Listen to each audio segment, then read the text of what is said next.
আজকের দিনটা একটু ঠান্ডা ঠান্ডা, বাহিরে বৃষ্টি পড়তেছে কানাডাতে আমাদের এখানে।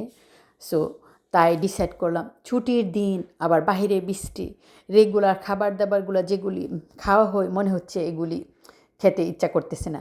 তার জন্য একটু স্পেশাল কী করব। সো এখানে আমি তৈরি করলাম বিভিন্ন ধরনের ব্রেড। আমি যে ব্রেডগুলো এখানে তৈরি করলাম এগুলো স্পেশাল, ইউজুয়ালি সচরাচর আমি কোথাও এগুলো পাই না। তাই অনেক কষ্ট হয় অ্যারেঞ্জ করতে বাসায়, তার জন্য আজকে বাসায় অনেক কিছু অ্যারেঞ্জ করলাম।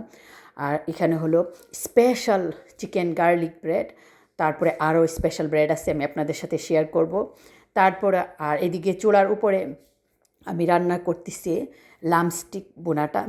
যদি কেউ স্পেশাল ব্রেড বেকিং জিনিসগুলো না খেতে চায়, আমরা তো বাঙালি খাবার না হলে কিন্তু ভালো লাগে না, তার জন্য একটু সিম্পল বাঙালি খাবারও তৈরি করলাম। এগুলো হলো গরুর মাংস দিয়ে আমার গাছের ছোটো ছোটো আলু দিয়ে একটা জাল তরকারি রান্না করলাম, আর একটু পোলাও রান্না করলাম ইনকেস আমার বাচ্চারা যদি খেতে চায়। তাহলে এইবার আপনারা দেখতে পারবেন আমার সেই ওভেনের বেকিংয়ের মধ্যে কি হচ্ছে। Are you ready? সো এই বেকিংগুলো কিন্তু অনেক সময় নিয়ে হচ্ছে, অলমোস্ট এখন টাইম টু আমার বেকিংগুলার দেখার। তাহলে চলেন দেখে আসি।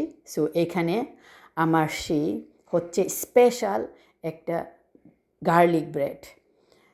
এই গার্লিক ব্রেডটার ভিতরে হলো চিকেন ব্রেস্ট দিয়ে তৈরি করেছি।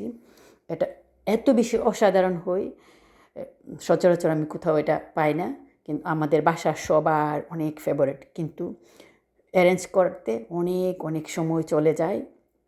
তারপরে এখানে হলো আরেকটা স্পেশাল ব্রেড আজকে তৈরি করলাম। আপনারা আমাকে জানায়েন কমেন্ট করে রেসিপিটা যদি আপনারা নিতে চান। এটা হলো একটা স্ট্রবেরি কেক।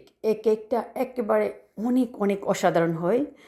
আর এখানে হলো ফয়েলের মধ্যে আমি করেছি সেই চিকেনগুলি কিছু বেক করলাম। তো সব কিছু মিলে আমার এখানে বিভিন্ন ধরনের বেকিংগুলো কিন্তু হয়ে গেল, অনেক অনেক সময় নিয়েছে।